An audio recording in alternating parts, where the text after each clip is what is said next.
I thank everyone again, Joe, St. Vincent, the Steelers. This is a great, been what, 4 years since it's been here. It's terrific. A lot better than the Pirates, especially the Pirates aren't winning too much anymore.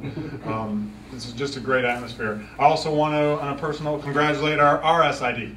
Scott McGinnis got married Saturday, and to a very nice, very personal, very attractive W&J grad. So for those of you guys who think hope was never coming around, Briggs, where you at? You got a chance. If McGinnis can do it, you got a chance. You got to take that M&M file off of it. I have great respect for all the coaches being part of this conference for 11 years, but I look around at the players that you brought. I don't know all of you personally. A lot of you I know from recruiting and getting a chance to talk to you today.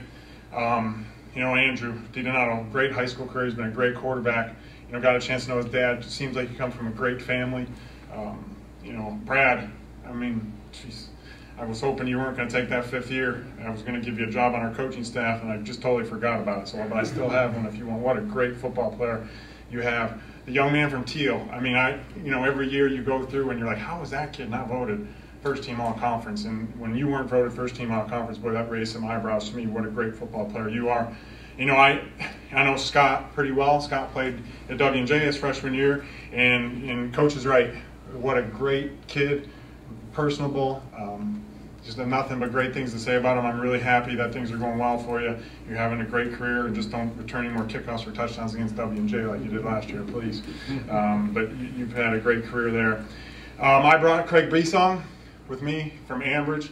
Craig, we recruited him for 4 years. He went to my wife's school at Ambridge, so when she said in his freshman year, they got this big tall wide out. Her brother's a good player now. I said, start talking to him every day. So we recruited him for 4 years, and now he's played 4 years here. Craig's in a league of great receivers, which there are. I heard some people mention. I really think he's the best one. He's physical. He's big. When we went down to Texas, I knew one position that we were going to match up with, at least physically, was wide out. He's a tremendous young man. He worked our youth camp, and if any of you guys know Craig at all, he doesn't talk much. He's the only camp counselor who went 3 days of camp without saying one word to any campers. That's true, and that's a record, but he's a great kid. Love having him part of my program. Great family also. I say it every year, success that we had in the 2008 season, success that Thomas More had, that doesn't carry over. We don't get to count those wins. Every year everyone wants to talk about, what you do in 2008. We don't play Mary Hardin Baylor. Someone asked me the other day on campus, you guys think we don't play them? We don't care if we think we can beat them. We don't care if they've beaten us 3 out of the last 5 years. We don't start the season with them. They're not on our schedule. We care that we want to win the PAC championship, which we didn't do last year. So last year's wins, they don't count. We think that we have a very good football team. Our kids have a big chip on their shoulder this year. I think that they think they've been counted out already.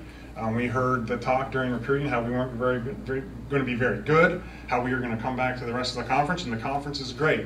But I'll point this out. Thomas More deserves to be the favorites in our conference. And I'm not just saying that because 5 of the last 6 years the conference winner hasn't, they have a ton of returning players. They had beat us it wasn't really a 35-29 game. We scored late to make it a touchdown game. They deserved to win the conference championship last year, and they have great players, and they deserve to be the favorites. If you look at the first team All-PAC selections last year, there's 11 of those players are returning in 2009. 11 out of the however many were on that team last year. Thomas More has 5. We still have 4 all-conference returners that were first team last year that are coming back on our football team. We don't have Bobby Swallow. Right? We don't have David Vita. We don't have Kurt Jones. We have 4 players that were first team all-conference last year. So we feel that we've been a little bit overlooked in some of the things. We feel that we have a good football team. We feel very confident. We think that D3 football is the expert on college football, and all these polls that Lindy's and Street and Smith come out with. We were ranked 14th yesterday, and we feel that's accurate. We feel that we're that good a team. We feel that we were one of the best 8 teams last year, and that being 14th to start the season, that's where we belong. Now, saying that, if we're 14th, I don't understand how Thomas Moore's not at least 13th. Saying that, they should at least be 13th because they do have more starters and they were a better football team last year. The strength of our team this year, and I hate to put pressure on one side of the football because it's a team game, is defensively. We have 8 returning starters. We have, at least 5 other kids that have started games in the past. We do lose both of our linebackers, but we have a young man from Kiski, Zach Pugliese, who started as a freshman. We went from a 4-3 to a 4-2-5, and talk about the unfairest ways to lose a position when we change defenses. You're no longer a starter. So, really, if you count him, he could be a 9 starter. We have a kid named Nick Resnick from McKeesport who started the first 4 games last year when one of our linebackers was out, who started games. We feel, if you look at it, if you really want to be technical, we could put down we have 13 returning starters on defense. Our SID didn't like to do that, or I would probably do that. Defensive line, which has been a source of troublesome to us in the past, especially against very good teams in the playoffs, and in the Waynesburg game in 2007 when they rushed for all those yards, and this year against Thomas More, we feel that we've gotten better there. We have a first-team all-conference player in Jake Bloomhoff back. We have a young man that we're counting on big things, Brandon Bovina. Brandon was a starter as a freshman and sophomore, tore his ACL in 2007, didn't play, came back last year in 2008. It was okay, but you could still tell he was limping around. He's going to be back for his 5th year, so we're happy he decided to come back. We have some corners that have started for us in the past, and now playing that 4-2-5, we have all 3 of our safeties back. 2 of them were first-team all-conference. Craig Sedno and Nate Harmato were great players and they were voted first-team all-conference. I actually thought Mitch Erdely was our best defensive player. He wasn't voted first-team all-conference. So they're all back, and in our defense, the way we play, creeping those safeties up, it's real important that we have safeties that can tackle. And they were, I think, if I remember rightly, they were our first, second, and fourth leading tacklers last year. And it's also important in our defense that we have great corner play, and we're excited, about that. We only have 1 starter back, and I mentioned before, but we're really high on Matt Gall. I think Matt Gall is how you pronounce the name, from South Park. He'll be a sophomore, and a young man who was the MVP. I think Josh Buckley was the MVP, if I remember rightly. Joe of the conference in track was one of our best freshmen last year, and he'll be back for his sophomore year. So we're very excited about that. Offensively, everyone wants to know who's going to be our quarterback. Honestly, I have no idea. I know it won't be Bobby Small. I tried. They counted those JV games. I didn't think they should count. They said they did. Okay, he's not coming back for another year. But we've had the first-team all-conference quarterback the last 5 seasons, and Bobby didn't play all 5.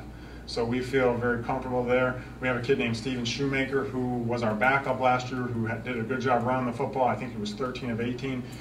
But he didn't get a chance to play a whole lot in games. I didn't let him play in JV games. Last year, not a lot of people know this, but against Thomas More, if you watched the Thomas More tape, Brad, I'm still a little bit upset at you. Bobby got just smacked around, and he didn't practice the last 5 weeks. Not, if he did, it was maybe for 2 minutes to make me feel better. Steven took every rep in practice for the last 5 weeks. So that experience, I think, in those 3 weeks in the playoffs really helped him. We have a kid that transferred, was the starter at Clarion the last 2 years, or at least a part-time starter, at least half the games. Local kid here from Plum, Gino Ramito, who, if he's the quarterback, will be very similar to what we've been in the past. And we have another young man named Taylor Hockman, who was a freshman from us from down in West Virginia. We'll adapt our offensive scheme to meet the talent of our quarterback. If we're not going to make someone do something that they can't do, whoever the quarterback is, we'll adapt that around them. To be honest with you, I don't know who our running back's going to be. We have some good players in our system. We have 3 great freshmen that we recruited. I don't like to talk about freshmen, but they are very good players. At wideout, we feel that we have maybe the best receiving corps, at least one of the best 5 receiving corps in the country, and that's with losing some great players. We have Craig. We have the capabilities of starting 4 or 5 receivers that are all over 6'3", 6'4". We have Craig. We have a kid named Dreadless Stubbs, and yes, that's his first name, from Kenston, and he was a freshman for us last year. Jordan Roycroft was a top recruit of us a couple of years ago. Adam Dominic. We have Zach DeSico transferred from Slippery Rock. We have some good receivers that we just got to find someone to throw in the ball. Offensive line-wise, we lose some really good players, but we have 2 returning starters back, Adam Zampatti and Kirk Fulton, who was a good player for us last year. We're excited about the season. We felt, our recruiting went well. We felt that this might be our best class talent-wise. We're never going to get the numbers that we used to get, which is fine for us. We do a great job of retaining our players. I think we had 50 freshmen last year, and we have 40 of them still in our program as sophomores. So we're proud of the fact that we retain our players at such a high rate. We feel we have a good class. Our kids are confident. They respect everyone, but like I said, they have a little bit of a chip on their shoulder because they think they're being overlooked, and we tell them that. We were going to use that as a little bit of motivation. It's going to be a great year in our conference. We're looking forward to going to Grove City for a night game this year. We're excited about that. We're excited about the season. We wish everyone good luck, especially the kids on the team. Stay healthy. We're looking forward to a great season. Thank you.